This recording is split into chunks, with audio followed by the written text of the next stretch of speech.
Paasan xam naa dañuy dem ci revue des titres. comme Chérif dafa tardé ñu daal di koy jiitu ci mbir bi rek. maa ngi nuyu Abdoulaye depuis l'Allemagne Osil bu kàcc maa ngi lay jaajëfal bu baax.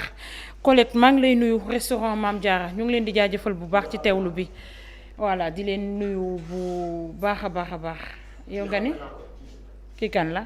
kii mooy préfet moo la fi doon wax moo nekk Kër Massar. kii mooy Seyd Fall.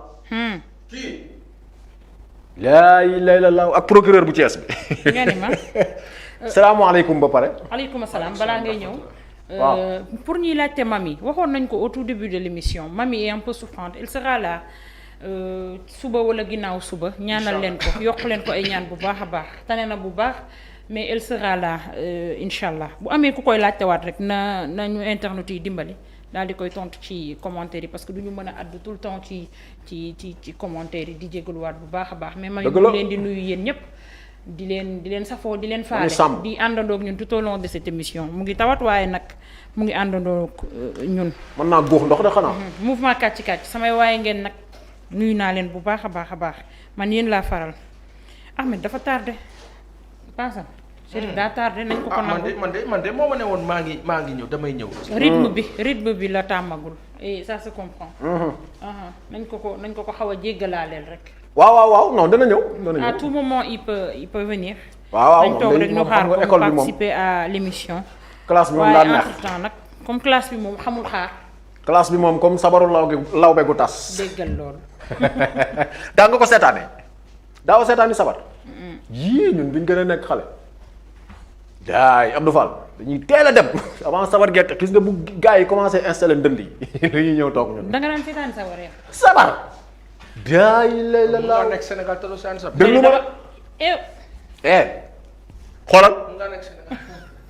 maanaam bu tambour major yi di installé wu di def mise en place ñun ci la ñuy ñëw toog te ci suuf la ñuy toog ci rang bu njëkk bi nag fa la ñuy toog.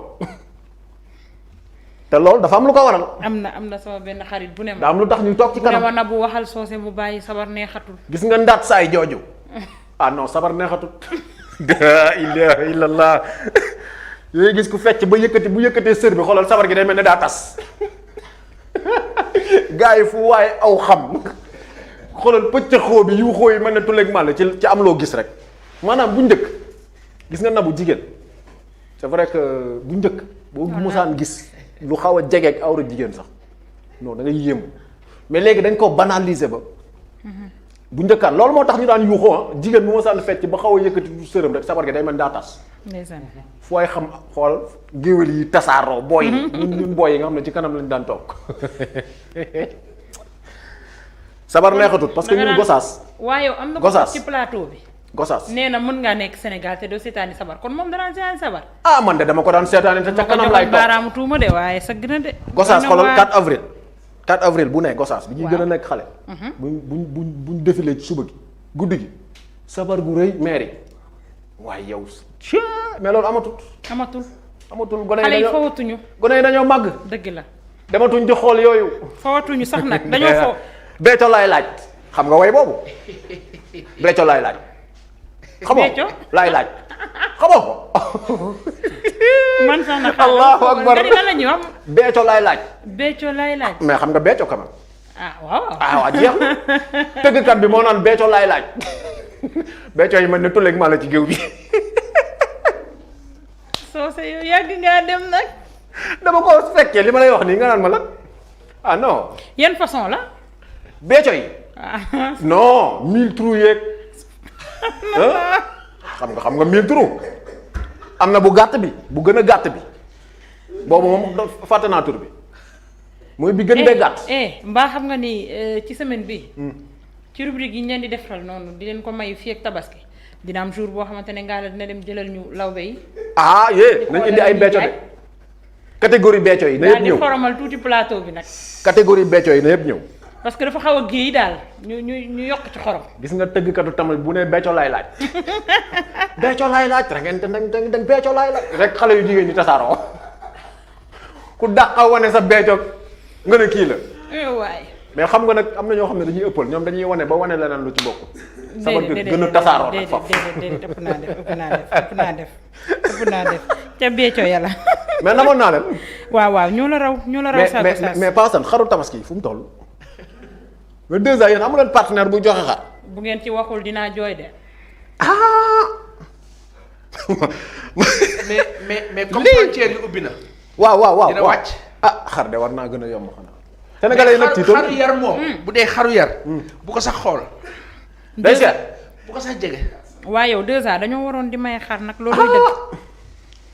di ko may internet yi di ñu seetaan. looluy dëgg démb dama dégg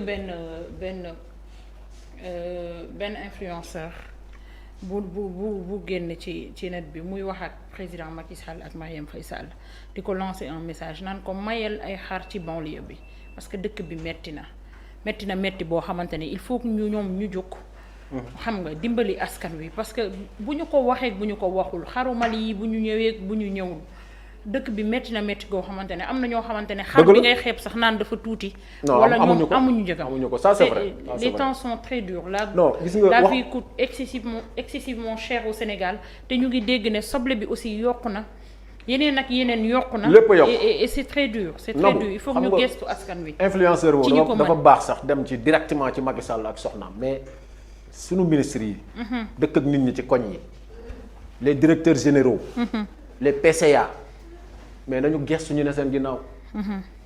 les députés nga xamante ne ay nit ñoo xeex ba nga dem assemblée di am million lu topp yor 4x4 bu bees di am carburant bu doy nañ gestu ñu ne seen ginnaaw président pour man sax dafa sori. mais ministres yi ci koñ yi rek tey ministre nga nekk ministre dëkk ci koñ képp ku fay néew di doole war ngaa mën a comp jox ko.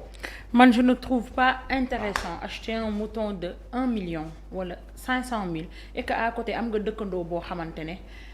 amul lu mu lekk wala amul lu mu naan. et d'habitude dañuy wax li ñuy wax tabaski yëpp lu mu tax duñ ko respecté.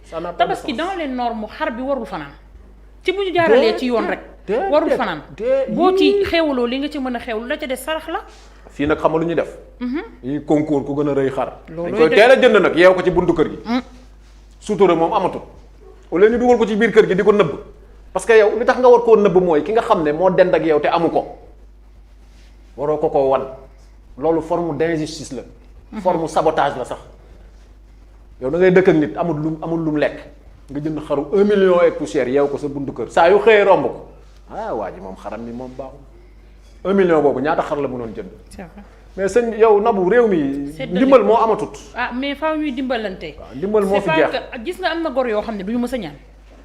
ba àddunay tukki duñu kenn du xam seen soxla. yàlla tere. bu ñu ko ñàkkantewul am ko nit du xam seen soxla. ca yar ba la même bu ñuy baxal ndox naan ko sax dinañ baxal ndox naan ko. Nabou loolu ca yar ba la ñooñu mën nañ leen gestu te maye aussi. dañu la wax booy maye sa loxo ndeyjoor bu ko génnee càmmoñ waru koo yëg. Nabou gis nga Sadio Mané. li tax mënta changer dundam. ca yar ba la. dëgg la ak milliards yi mu yor yëpp. gis nga xaalis man tey su ma yoroon ay milliards léegi nga gis mu commencé feeñ ci man. mais Sadio xool ko bu ñëwee ci réew mi ay kiloot la yu ñàkk fayda lay sol ay carax parfois mu sol ay tic-tic di football te mën na jënd seen waa kër ñoom ñëpp te du feeñ maanaam ci yar la nit alal warulaa soppi. au contraire alal da nga cee war a sax dimbale ñi ko am. waaye nag léegi maye aussi bañ a bàyyi di yóbbu média yi c'est très important. déet moom damay maye ba pare nekk askan wi. kaay leen boo ko mayee photo ko mbaa nga caméra ko yaa ko torox. waa koñ bi kaay leen xool li may maye. waaye loolu mooy lan. wax dëgg yàlla faaw ñu génn ci lii boobu maye te yàlla rek tax dafa jafe nag. démb am na école bu ne suñu koñ boo xamante ne démb lañ doon def seen fête de l'excellence man ci parents yi laa bokkoon gisoo ko fenn déggoo ko fenn. te gis naa fa yeneen parents yoo xam ne dañoo dem defar ay affiche partagé ko ci net bi. man sama pare naa joxe naa lu may joxe kenn xamu ko gisoo ko fenn amut photo amut dara. maanaam nit ñi nañuy dimbale te yàlla tax. kese nag te bàyyi di dimbale di ko wane. waa koñ bi kaay leen xool li may joxe yow joxe rek.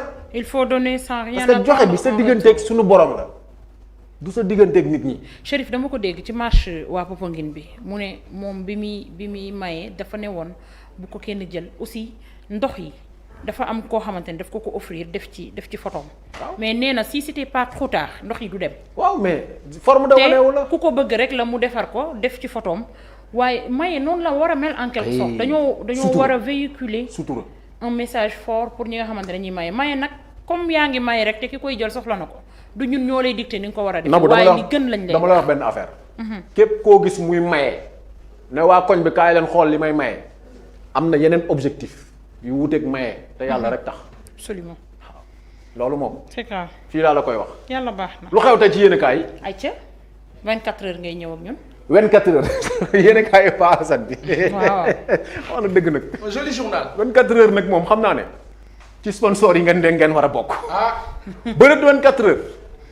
24. j'aime bien police logotype bi. waaw c'est vrai c'est très joli hein. Ouais. Très joli bien agencé. Ouais. Nabou tey la altine. Répète après moi altine. altine. ñeenti fan. ci weeru sulet. atum. allo atum waxal. 2022. nga doomu tubaab yi. bu ma ko waxati de. doomu nasaraan si wolof dara ngeen ci mënut. mu ngi ñaaw. lundi 4 juillet 2022. 24 heures chrono la ñuy tàmbalee. 24 heures de nee na mission wu député yi ñëw seen mission. waaw mooy défendre projet 3e mandat. mission des futurs députés de Benno Bokk Yaakaar de la 14e législature xam nga 13e bi jàll na ba Moustapha Niass ne gars yi bàyyi moom Ngor si Niass ñu ngi koy rendre hommage yi. waaw moom Ngor si Niass. pour le président Macky Sall défendre le projet du 3e mandat yéen a kaay bee ko wax de. ñi ko nar a défendre yàlla bu mu falu. looloo gën a gaaw ñi nar a taxaw naan dañuy wax sénégalais yi lii. ay ko wax lii yàlla bu mu falu. 24 heures loolu la wax. xam nga lii du indi jàmm ci réew. man de. Maadu looloo tax ñu bari teg seen bakkan ci législative. xanaa gars yi dem jënd journal bi lire ba xam lu tax yéen a kaay bi wax loolu. waaw. li tax daal mu ne waa Bennoo daal seen objectif ci assemblée bii di ñëw mooy défendre 3e mandat wu Macky Sall bii xanaa ñoom nekkatuñ léegi des députés du peuple wala ñoom dañoo déggul li peuple bi wax peuple bi nee nañ 3e mandat du fi am wala loolu daa leeru ci seen bopp déjà ay député yii dafa jot nag ñu xool le profil du député maanaam kan moo war a ne député ak ku ko warul doon fekk defuñu ko gis nga suñu institution yii Alioune Tine a ngi nii. vote en touche loolu moom du am tant que séparé wuñu pouvoir yi. la reculade loolu du am tant que séparé wuñu pouvoir yi. waaye yow liste boo xamante ne président bi. mooy man gëmuma ni député dafa war a nekk député coalition wala député parti. looloo fi am nag. man damaa gëm ni député dafa war a nekk député askan. looloo fi am xam nga sax léegi lañ def candidature indépendante. xam nga am na léegi. mën nga tey xëy na man dama bëgg a nekk député te doo bokk ci benn parti. candidature indépendante mais coow li mooy ñu ëpp doole. ay député yi président ba la ñuy doon président bi mooy toog bureau def listam. c'est ça. c'est très grave. liste nationale bi liste départementale yi sax moom moo koy def. donc Sénégal mooy choisir dañuy tànn selon yow ci sa tànneef. mais kooku yow léegi kooku léegi dina tax ba nga nekk député nga dem assemblée bëgg koo fondoo boo ko def taxawaayu député dañ ko war a xoolaat ci mim réew dañ ko war a xoolaat. c'est grave. député yi déjà pour nga gis leen tout un problème bon le député de Gossas moom buntu këram lay toog teg gerteem sama père ma dikkee père maa ngi lay nuyu kookoo gën a accessible ci député yi ci réew mi yépp waaw buntu këram lay toog sol ay caraxam commandé gerteem teg ataaya moom daal boo ko bëggee gis moom demal buntu këram rek donc le profil du député dafa war a am loolu bu ñu ko defoon lii tey du am. c'est ça. parce que député. ndaw réew la fii pencu ndaw réew mi la tudd. yow mi fa ne ndaw réew mi nga. doo ndaw njiitu réew mi. ndaw réew mi la ñuy wax penc ndaw yi réew mi. bon réew mi nag di fi xew moom. mi ngi noonu Seydou Fall a ngi nii kii nag sama grand frère la moom kii. waaw kii c'est le tout nouveau préfet. du département de Gossas. danaa ko ziyaare si fan yi bu tabaski bi passé danaa la yóbbaale su ma koy seet. ayca incha allah. ku teye ngi nii Nabou. gis nga ngóor si en général ñi tey ci réew mi yëpp dañoo dangereux. mais gis nga kii moom baal ma yem foofu. ku baax la. weesu na baax demal ma xool. ayca. waa kii kan la. alerte quotidien. waa ñii ñum syndicat bi. syndicat njiitu réew yi CEDEAO. am na ñoom ma. alerte quotidien. xoolal rek dangay xool seen âge yi rek dangay xam ne ñii. kii moom xaw ma kan la waaye moom Paa la. Nana Ado. Nana Akufo-Addo moo ne nii. bu Ganawa. mais kii màgget na. waa ñii lu ñu xaar pour retraité. moo doon dalal somme bi. xam nga ne fii nag fii ay jeunes yu taxaw ñooy fa waroon taxaw fii xool ñii ñëpp ndeysaan ay mag lañ ñii am nañ ay sëtaat ñii ils sont toujours aux affaires kañ la ñuy retraité bàyyi gone yi ñëw yor affaires yi. doxal moo tax suñu amoon tey njiitu réew yi mel ni ay Sonko wala ay ces jeunes là réew yëpp am ko léegi affaires yi commencé changer ngaa la mais pas yi fekk ñi ngi fi la vieille école là ñi nga xam ne technologie bi raw na leen lépp raw leen. peuple bi sax da leen a raw. parce que les aspirations du peuple dafa dépasser seen ay aspirations ñoom romb nañ leen. CEDEAO libère le Mali. d'accord mais ñoom ñii ñëpp nag sax boo seetloo. Nana Addo mi moo leen tànn. moo tànn le Ghana a beaucoup changé. waaw. et énormément. waaw gis nga loolu processus yëpp. gis nga loolu. loolu depuis Jerry Rawlings ils ont. voilà yow moom yow xam nga affaire ñoom gën nañu deminu ñun kay du sa waaj.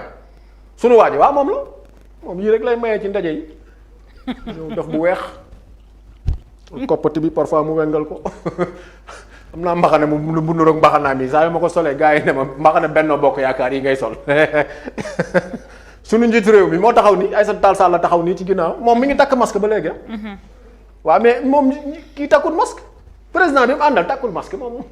ku takk masque ni Aïssata Tall Sall de moo taxaw nii ci ginnaaw moo yor affaire étrangère. yow ñi nga àndal takk ñu alerte quotidien. waaw nee nañu après 6 mois d'embargo. la CEDEAO libère le Mali. dem leen ngeen jënd journal waa kii du Thiamas ñëwaatal. dellul wala Habib Niang la. Habib Niang Niang décroche mouvement Sénégal d'abord. demal massification de l'APR on s'en fout demal bés bi yéene kaay waaye sama paa baa ngi l'homme du 23 juin Alioune Tine waaw mais tamit lii am lii tamit lu mu saccage du lycée Ousmane Sembène de Yoff. bon le film de l'indiscipline gisoo vidéo bi di circulé ci net 18 ans. mais booy yi daal mbilim la ci école tëj na booy ne dañuy saccage école bi. ah bon. commencé dajji fenêtre yi rajaxe maa yi gisoo ko. gisuma ko. tiens xoolal kii moom fenêtre la yóbbu xoolal kii. mais c'est grave ça. Ousmane Dieye 18 ans en classe de 4e arrêté les autres identifiés parce que dañ leen doon filmer ñuy dajji lu doy waar la. loolu depuis daaw la commencé phénomène boobu. yow école yi ñu am ci réew mi doyut. ay abri provisoire ba léegi mi ngi am ci mim réew. c'est du n'importe quoi. yow li nga am nii tey am na ci village yoo xam ne boo fa demoon ba gis gars yi fi ñuy jànge da nga naan non fii xanaa ay bëy ak ay xaraf yi fanaan te pourtant salle de classe la. mais lii phénomène bi fan la jógee. yow nga am lii di ko yàq.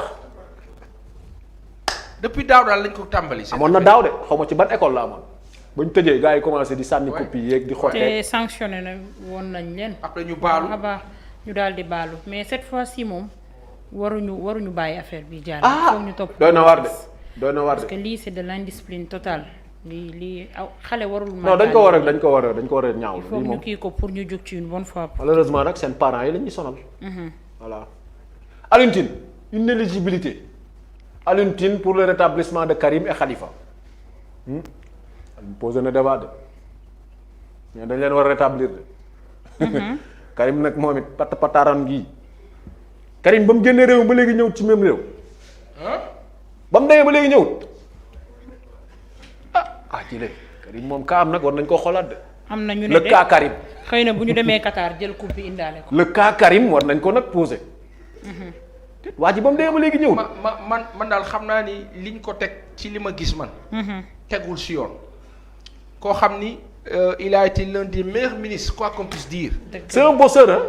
un excellent ministre. c'est un travailleur. maintenant enrichissement illicite yow ñu woo la ne la waxal ndax da ngaa sàcc wala sàccoo. waay Samb. waxal ni lii yaa ko moom. wala wax ñu lii xam nga loolu yabaate la. mais pire ce qui est pire mooy génne nañ ko dëkk bi mais man là où j'ai un problème bémol bi ma am rek mooy qu'est-ce qui empêche Karim def vidéo wax ak ñun. non il doit se rebeller. wala il doit se rebeller. il doit se rebeller Sénégalais jàppale ko loolu rek mooy seen problème avec Karim Wade. mais toog di communiquer. qu'est-ce qui l'empêche de parler aux Sénégalais et de leur dire lii lañ ma def. et man li ma jaaxal Pa Assane. moi je vois des gens dans ce pays yoo xamante ne. nee nañ Karim da leen di woo téléphone. waaw am na ñu muy jokkool.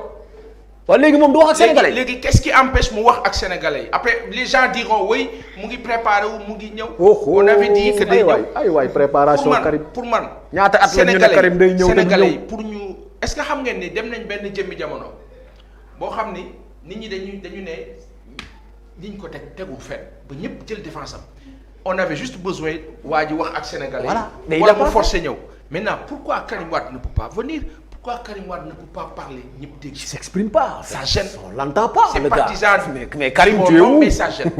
Karim tu es où certes silence et silence Sénégal dafay wax waaye nag aujourd'hui xeexal ku bëgg a xeex. surtout fi réew mi voilà mënoo xeexal koo xam ne fi réew mi toll nii s'il ne dit rien personne ne pourra ak fi réew mi toll nii l'aider à se battre waxul c'est impossible. c'est ça Karim tu es où fu mu ne Alioune Tine daal tey fi un temps boo xamante ne sénégalais yi dañu ko bëggoon joxoon ko bopp. non liggéeykat la malgré li fi xewoon yépp sénégalais yi dañu ko bëggoon soutenir ko ko luñ ko munti waxal c'est un bosseur liggéeykat la loolu kay da di liñ ko teg li paasan wax mooy dëgg liñ ko Pourquoi- teg jaarul yoon voilà waaye nag moom ak noppeem aussi dafa ëpp ça pose problème voilà jógal te xeexa Sénégal li tax ba tey sax mënuñoo noppi ci ay mbiram. Kenn du foo ko toll xeex ñu à sa koy tudd, cela place. veut dire que ñu ngi koy bàyyi xel ba tey. kenn du ko xeex à sa place la ñëw jiitu ci combat bi sénégalais yi jàpp fekk yaa nga foofa toog di noos parce que réew mi doo fi fal il y a une chose qu'il faut relever il y a 10 ans wala 11 ans Karim Wade était là et les boys qui avaient 10 ans quand Karim était là fàtte nañ Karim ne le connaissent pas màgg nañ booy ils ont 20 années ils doivent aller voter ils connaissent pas Karim Wade màgg nañ et ce sont des choses qui comptent màgg nañ donc ñi ànd ak Karim Wade Nafissatou Diallo ñu ngi kaa nuyu bu baax c'est baax. elle maintenant qui gère la com Nafi sunu xarit la Nafi loolu moom il faut ngeen leer man daal Karim Meïssa Wade doit venir se battre man daal bëggoon naa ngaa la Karim toog vidéo wax ak ne sénégalais sénégalais c'est ça wax ak sénégalais au moins quoi waaye moom day bind rek aka woote téléphone aka whatsapp waaye ñun amuñu numéro am nuñ koy déggee ayca sénégalais yi ñu ci bari mënuñoo lire ayca on avance. dem nañ mën naa gaaw man damaa bari wax Dakar Times. le Maroc face à des bandes armées di gis nga de migration lii gis nga clôture bii xoolal gars yi xoolal kii daa kii policier bi jàpp ko xëcc lii mooy doo dem xoolal ñii dañoo yéeg ba ca kaw toog fii rek déjà fii rek distance bi njool nañ njool xeetu njool goo xam ne boo fi daanoo rek lu ne mën na la fee dal fii ñu toog nii ñoom ak ci suuf xoolal lii te lii jàngat bi ñu ci léegi am nag mooy Maroc kii moom ose brader ça. dafa mooy dund. yow amatuloo benn espoir.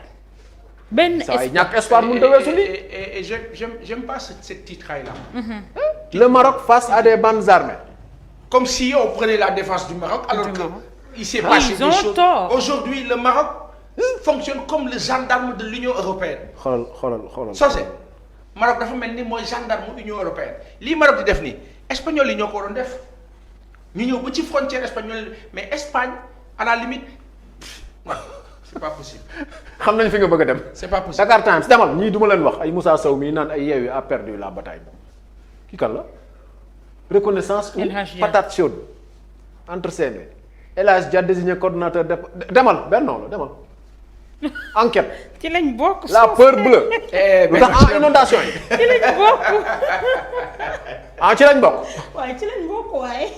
di ñëw ah mais tu fais la revue hein si les ñëw ci lañ bokk yow bindal rek li di recul déet soosee depuis ñu jàpp xaritam bi. non mënatul dara ci Benno Bokk Yaakaar. sa xarit bi nag génn dama nax démb ngay dallu. démb dana ma boo ñëwul du ma ñëw wax dëgg yàlla. ñëw naa ñëwoo ah bu subaa boo ñëwul du ma ñëw sa xarit bi day dallu.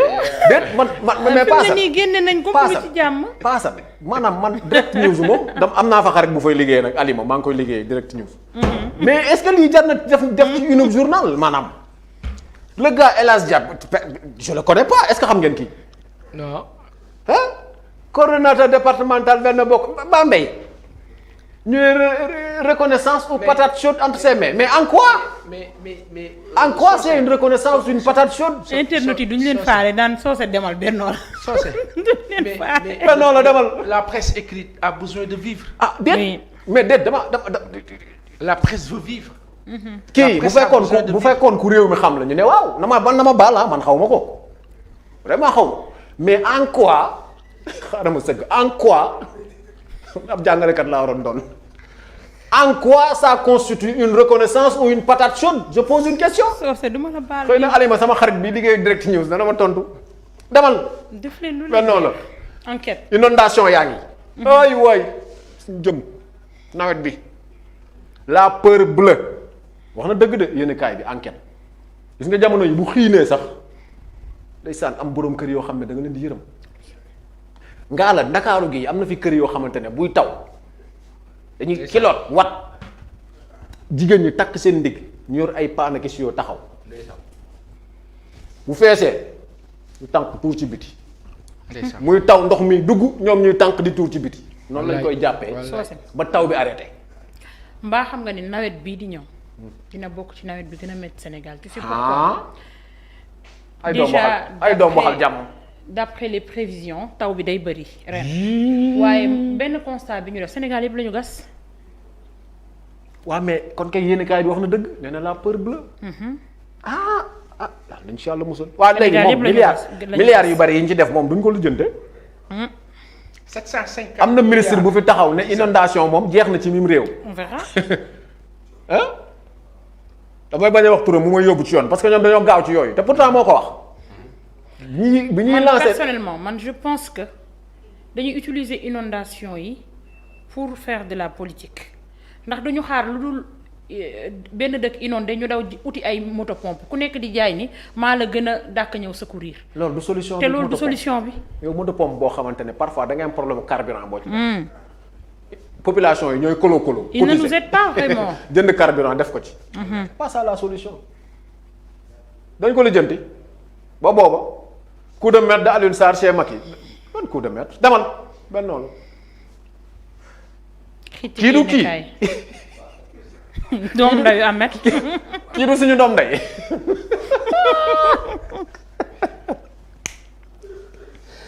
ay Diouf Sarr waay.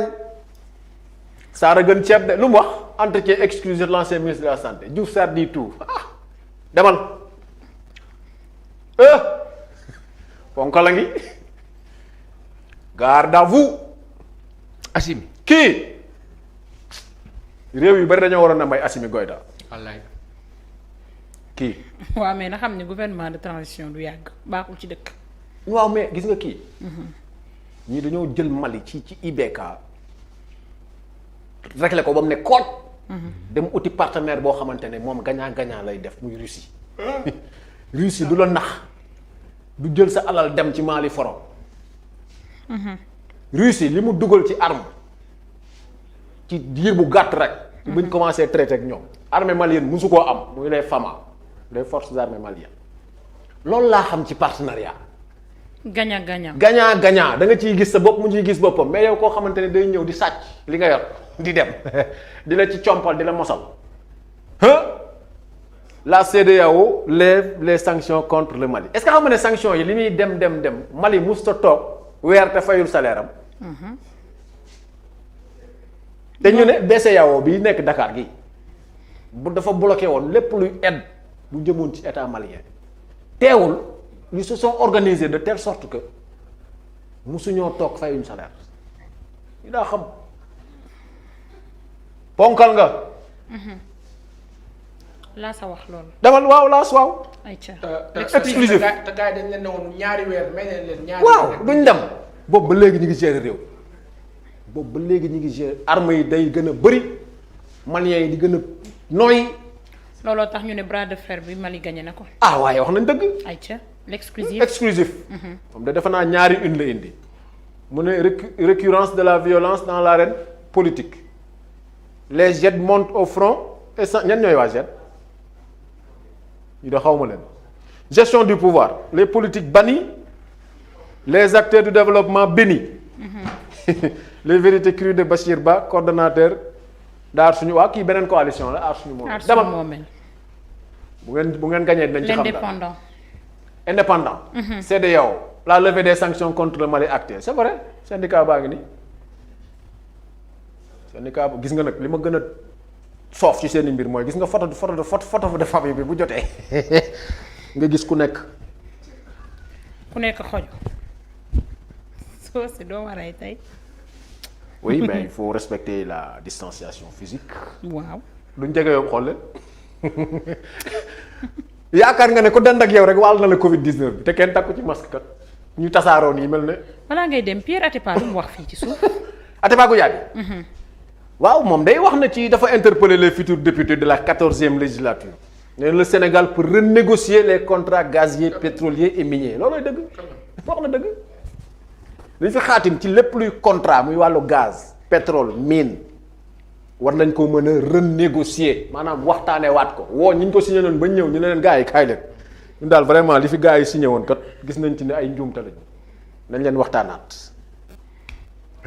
wax na dëgg Thierno Alassane Sall la ngi nii Thierno Alassane Sall nee na Sonko et compagnie doivent des excuses au peuple sénégalais l'ancien ami de Macky Sall moom Thierno l'homme de Thiès ba ko yetu Macky Sall wa dale ca la xam ne ndekete daal Antoine Ngok kii mooy le premier flic du pays l'info kii mooy département bu stratégique kii mooy yilif renseignement généraux yi ne ci réew mi yépp moo tax gis nga ministre de l'intérieur boo ko nekkee nabu waaw di nga xamal nit loo xamante ne boo dul homme d'état dëgg di nga def musiba da ngay def musiba 2 poids 2 mesures loolu la yéene kaay bi wax l'info traitement des violations du code électoral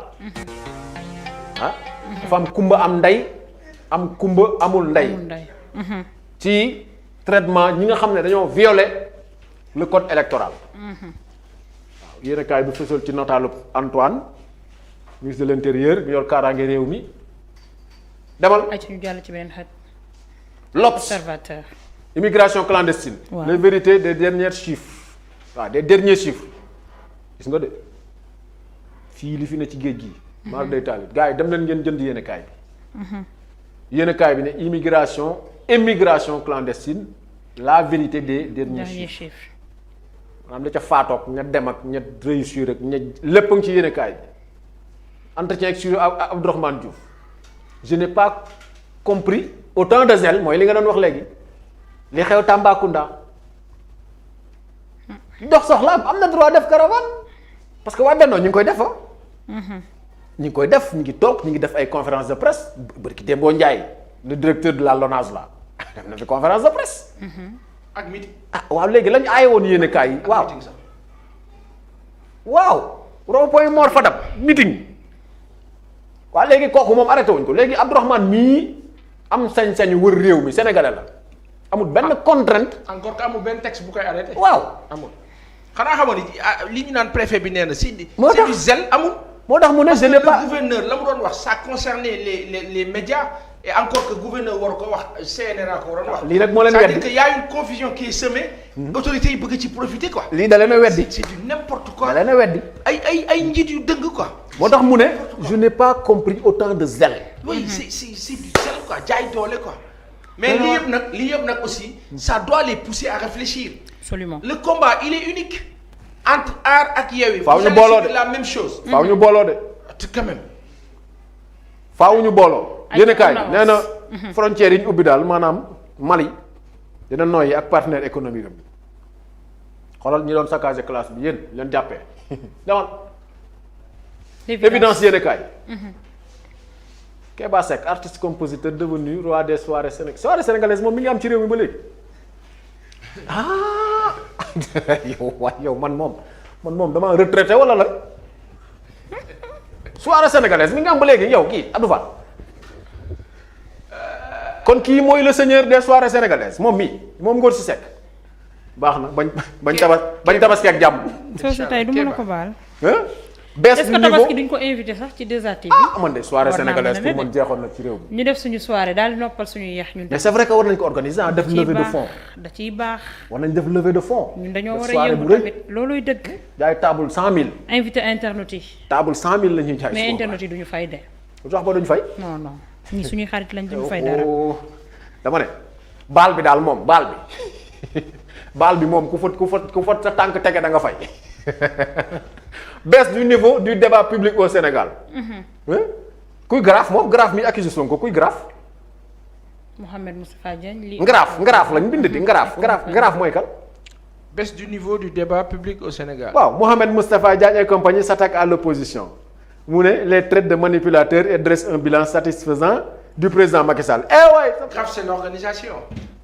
waa léegi moom niveau bi su beesee ana lu ci yoon Ousmane Sonko rek moo ne ci média yi wax wala Sonko moom day invité boppam ci média yi waaye demal waa Bennoo yi la demal. le mandat. installation du comité Bennoo la ba demal. Seydou Sané droit. Seydou Sané mi moo yor équipe ba fële. Casa Sport. ci Ziguinchor waaw. oui.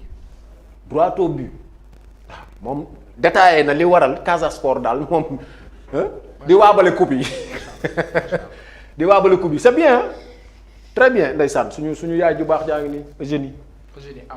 waaw kii moom presse bi ñëpp ko war a jooy. Sénégal ñëpp ko war a jooy. yal na ko yàlla kii moom ñu ngi koy jaale suñu grand frère aussi Mamadou Ndiaye l'actuel directeur du CESTI. waaw ndeysaan. waaw grand frère ñu ngi la koy jaale aussi. ndax moom nekkoon na directeur du CESTI. waaw nouvelle la boo xamante ne moom presse bi moom biig moom vraiment bi nouvelle bi wàccee ñëpp sa ngëm. soo c'est peux-tu me lire les lundis de Madiambal lu mu wax.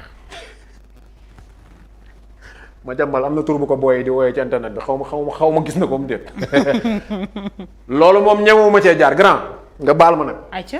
loolu moom lu mu wax waaw mais photo bii ñuy teg nii mel ne xaamaan nii moom lii duñ ko changé. ay. borom ñel bii léeg lundi na Madiambal dinaa ko lire ba xam lu mu wax mu ne on ne changera pas le visage du Sénégal. pour plaire à Sonko. waay Samba waay Samba. damaa bëggoon nga lire ko rek duñ ci commentaire. Madiambal nee na. on ne changera pas le visage du Sénégal pour faire plaire pour plaire à Ousmane Sonko maanaam nee na kenn du soppi xar kanamu réew mi pour neexal Ousmane Sonko. ayca. danañ ko lire ba xam lu mu ci wax. ayca. danañ ko yàkkati lu mel ne xeme rek. on avance. demal. le soleil. waaw kër Ngor si Mbaye Ngok ñoom moom fi réew mi toll moom xaaral ma naan ndox le soulagement sur l'axe Dakar Bamako. waaw xoolal camions yi li ñu doon wax gis nga ñii boobu ba léegi ñu ngi taxaw. c'est ça. nabu boobu ba léegi ñu ngi taxaw am na ñoo xam ne lañ yeboon ñu ci bari yàqu na parce que am na yoo xamante ne mënut a xaar. dëgg la de. ñii def nañ demi tour gis nga ko yéen kaay bi moom foofu la génn quoi. CAN bi reporté nañ ko ba janvier 2024. moo gën de. un excédent de mouton annoncé yéen a ko wax de. bi léegi xar yi bu doyut demal. ayca. les échos. les échos. xoolal booy yi doon saccager affaire bu fële. un élève arrêté et mis au ñuuf xam nga luy ñuuf. oui. terme ñuuf. oui bien sûr. ce qui retarde l'audition de Cheikh Omar Anne waa mais moom Cheikh Omar moom ay mbiram kenn du ci wax. dañ ko war a libérer. moom déglooguñ ko ba léegi kon. moom baara doole. mais déglooguñ ko ba léegi. en plus way non pour sonal ko la. c'est la en stratégie prison depuis bientôt 3 mois. c'est la stratégie pour sonal ko. waaw mais nañ ko déglu. moo lay wan ne borom ñaari tur yi léegi ñooy contrôler ce pays là. voilà on en est. dimbali leen waa ji et ce sont ces gens qui veulent nous forcer des choses ba pare di ñu imposer bëgg ñu imposer 3e mandat ak leneen kenn du ko fi wax ku ko fi wax ñu kii la kenn du ŋàng kenn du marche kenn du def kenn du dikk. waaw mais nañ ko déglu nag. nañ ko déglu parce que tamit mënoo téye nit rek mettre ko au ñuuf. c'est même pas sérieux. ne doo ko déglu. alors qu'il a reçu une menace publique à la télé. Cheikh Omar quand même ak loo ko mënte waxal mais kilifa la ci réew mi mais xam nga comment ils ont fait. kilifa la aussi dañ ko jaxase këru diine yi. voilà. mu waxam ñu jël ko ne waaw dafay xeex tarixa yi mais du n'importe quoi. war a déglu fumisterie quoi. ayca ñu dem ci kon libération kii ñi ngi wax ay mbiram ba léegi. le profil troublant de la ravisseur de bébé Aïcha. Siré Dramé mi ak Siré Diallo lan notamment Diallo.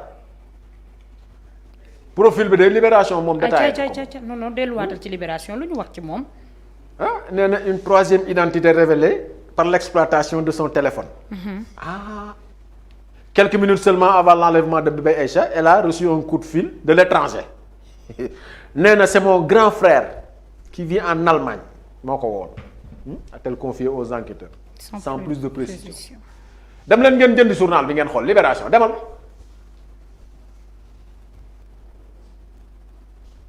ayca. lii ana Mali la CEDEAO ne waa yëkkati nañ sanction ya. kii ku Madi taxaw nii lu mu wax moom mais proposition faite à l'ago de la fédération sénégalaise de football Madi précise sa pensée di li yëguma xoon sax Sadio Ngok suñu Sadio national bi meilleur international africain ca Ghana Football Awards yi. moo gagné. wallaay léegi ballon lu mu tuddati bi. ballon d'or kii bi africain bi. Ah, c'est sûr qu'il sera sur le toit de l'Afrique. En principe. Inch'Allah. D'après li fuité sax 3 nominations la moom Salah ak keneen ki le Tunisien. ok. les gens naar bi Riyad Mahrez. waaw Mahrez n'ont pas compris lu tax Edouard Mendy bokk ci. Personne ne comprend ça amul kenn ku koy comprendre. Edouard Mendy nga def sa nomination na dem jëli coupe du monde. voilà te gisoo Edouard Mendy ci année bi mu def ballon d'or africain bi nag paasan moom. waaw mais fi mu nekk nii. ballon nañ jëli coupe du monde bi rek incha allah. bale nag seen ballon d'or ak seen i këyit. jaaxal na ma de waaw corridor bi moom. mi ngi am ba léegi ci réew mi moom it. réew mi quotidien Mbagnick. da day joxe ay kóor yi de xam naa ne xaw ma kañ la ci nabu koor di am. du yàgg dara 2A TV moo ci am. kilifa nga de ci réew mi. la plus prestigieuse cérémonie de remise. de distinction continentale. mujj na ko yaatal de yóbbu na ko ba ca continent ba. demal. waa kii du kii Sakho. Ngor si Sakho kii du moo fi yoroon LONASE. waaw. bokkut ak LONASE bee de ONAS la. ONAS bi def les caniveaux. waaw. moom de daal dalal Ousmane Sonko waaye mbir mi dafay indi coow de. nee na je me considère maintenant comme membre de Pastef waaw xanaa lii leer na. leer na nañ. leer na nañ Ousmane nee na Ousmane da ko seeti woon. waaw moom ma ko dàqee. saa yi nit ñi dañuy politique Ousmane Sonko day politique. mais lui monsieur Sakho. am na droit dem fu ko neex. waaw non mais monsieur Sakho.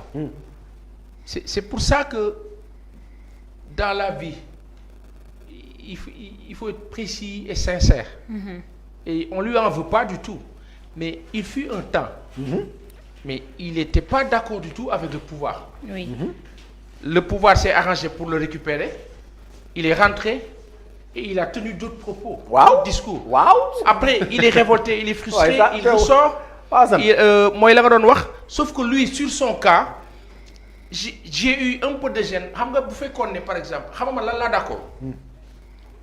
Socé Ndiaye mënuma d'accord ku nga xam ni dafaa gis dëgg bi di ko wax. dem ba ci biir ne non dëgg bi dootuma ko wax parce que dama benn intérêt. parce que loolu dafa garaaw. léegi boo ñëwaatee ni damay waxaat dëgg bi da ngay soof. loolu da ngay soof c'est-à-dire c'est altéré c'est-à-dire que maanaam du safe comme on dit et ça c'est bon j'espère que mais nii da ngay am doute quoi. da ngay am il n'est jamais trop tard pour. mais il n'est jamais trop tard pour rejoindre le bon camp. waaw moom day. ce qu'on suppose être le bon camp. mais dañu war di éviter genre yu mel nii boo gisee comportement wu certains ñi nga xamante ne jot lañ leen rejoindre surtout ci élection législative yi frustré yëpp au début nekkuñu woon ci Yewwi. waaw mais et puis il change de discours. Je vais donner l'exemple de l'ex-directeur de Dakar Dem Dikk Moussa Diop. tu changes automatiquement de discours. te après bi mu génnee dafa dem carrément. tu changes de discours loolu mooy woon ni nit bu ngeen bokkul idéologie. et au départ ñi fay nekk dañuy compter. parce que boo moytuwul yéenay bokk xalaat te yéenay bokk gis-gis ci yu bari. kii li mu wax da ci gën a garaaw. loolu deuxième point bi journal bi nee na. ayca nee na moom bi mu nekkee ci gouvernement bi sax il se retrouvait ci li Sonko doon wax. Tu vois loolu nag dal na ñu bari kon. quand j'étais dans le gouvernement. je me retrouvais dans sa vision. absolument. je suis décidé à l'accompagner pour 2024 et pour les législatives. très bien. kàddu yi dal na xel. leer na nañ. lii ku ragal du ko def. déedéet. ayca mu jàll ci beneen. demal Sud Quotidien. du top au flop lu muy wax ni stratégie de casserole et klaxon piloté par Yewwi ñoom kon ba léegi ñu ngi ci loolu. wala tey daal ne tey du lundi 4 juillet. journal bi ñoom dañoo biddanti wala la. réew mi moom amul leneen lu fi xew loolu ay casserole est-ce que Sud bu tey la. xool date bi. lundi 4 juillet 2022. ñu ngi nii de. coowal casserole moom mi ngi ci réew mi. baa du juumuñu ci baa du waaj a dafa juum ka doon boucler. ak li fi xew lépp. ci diggante bi. demal. Sidiki Kaba Ngom inaugure des brigades de proximité dans le département de Linguère. la day renforcer kaaraange réew mi rek. sommet ordinaire de la CEDEAO des sanctions infligées à Bamako enfin levées photo baa ngi. non vie la. xoolal rek man seen tasaaroo bi moo ma def rek quoi lu ñuy tasaaroo.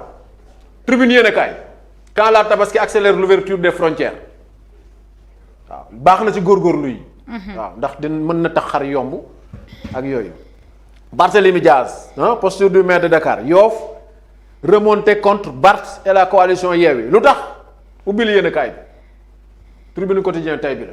Alioune Tine demande d'attaquer la loi qui écarte Karim Wade et Khalifa Sall de leurs droits. dañ leen war a rétablir nag. ça.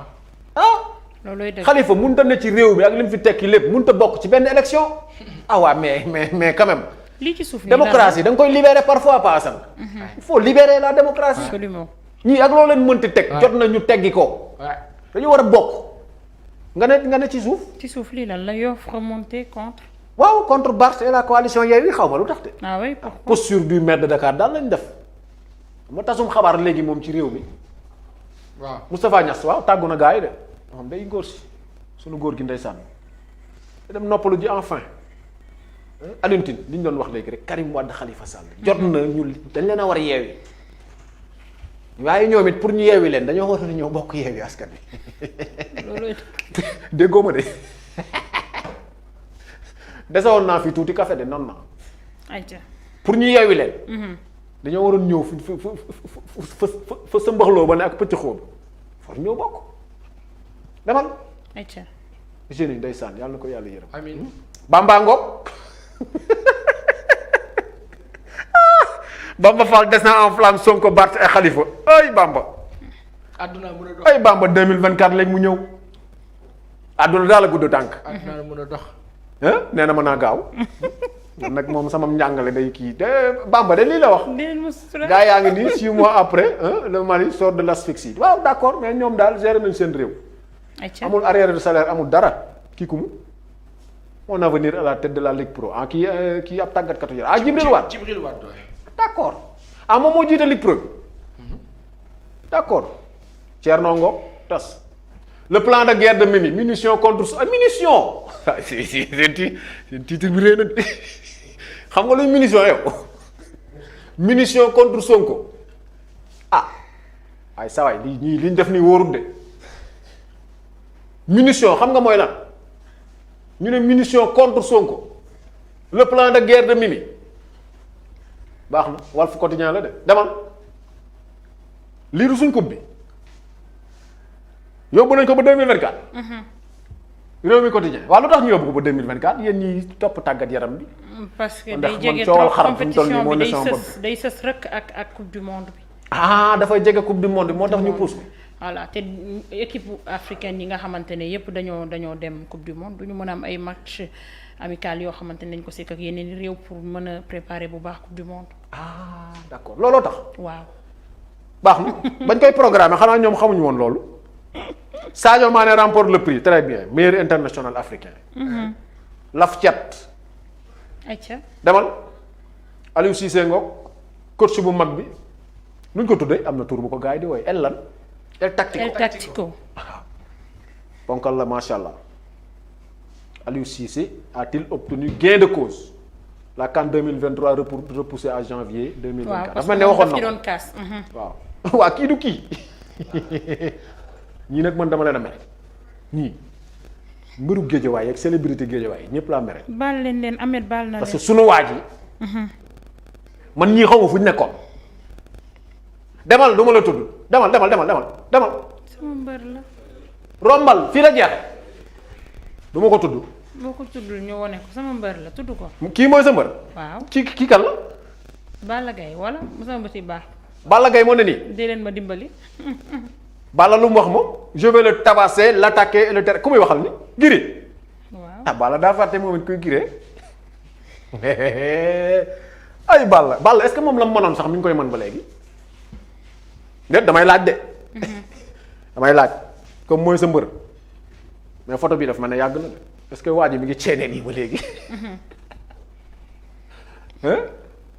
Balla nee na dina ko duma dina ko daan loolu la wax de waaye waroon ngaa ñëw taxaw taq ripp ci suñu xeex bi nag. report de la coupe du monde jusqu'en 2023 bokk na ci aussi taw bi nga xamante ne day bëri Côte d'Ivoire ci saison des pluies. waa déet man li may laaj mooy ñëpp ñoom xam nañ ni climat bi du favorable. waaw d'accord mais ba ñuy programmer xanaa jëluñu woon en compte loolu yëpp. non ma foog ni coupe d'Afrique bi passé.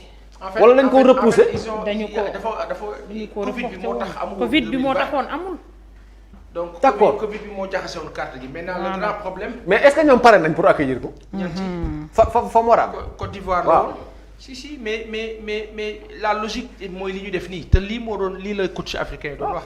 moo gën a parce que mënoo dem football CAN. enchaîner championnat enchaîner joueurs yi amul sax vacances. boole dëkk boo xamante ne jóge coupe du monde ñëwaat coupe d'Afrique. jóge coupe d'Afrique dem. c'est très dur dafa metti. loolu amul fenn. boole ko dëkk boo xam ne buy taw bi du arrêté. ci élimination. fii moo Casamance yam bu ndox mi commencé wàcc nag teg la ñetti fan di taw. dafa naa jeex na de. bon waaw merci léegi moom. on te suba du ma ñëw de. pourquoi. ana alaaji moom. il va venir mais yow suba il faut nga ñëw yow may nañ la une semaine yow semaine bële li nga ci liggéey. coalition bi dañ koy dekkil de. ah déedéet bàyyi leen loolu. maa ngi ko bennoo daw liggéey. buñ ko dekkilee nag may nekk présidente dee leen ñëw merci on te retrouve demain inchallah. inchallah. soobee yàlla. ok bu suba ak jàmm merci beaucoup pour la revue. da ngeen ñaan xar yi ñëw nag. Adama. indi leen ay xar. ñaan leen xar yi ñëw pas ça buñ leen ko waxee SNF. la main gauche bi la wala droite. la main du cœur. toutes les mains du cœur. nii. la bu kooram voilà toutes les mains du cœur en une seule. booloo dafa baax. Sénégal ñoo far. man sama loxo bi ñuul na de. soo sa loxo bi xees na defal ni. see. subhanallah. yow looy diwoo. génnal sama plateau. génnal. kii laqal dama waay. merci. Machallah, merci c'est chers internautes hein c'était tout pour aujourd'hui merci Socé pour la revue kontaan nañ ci yow. merci Passane un prompt rétablissement à Mamy Samb j'espère que di nga ñëw suba yow ak El Hadj ah li ngeen bëgg yomb na trop faaw ngeen ñëw nag ah.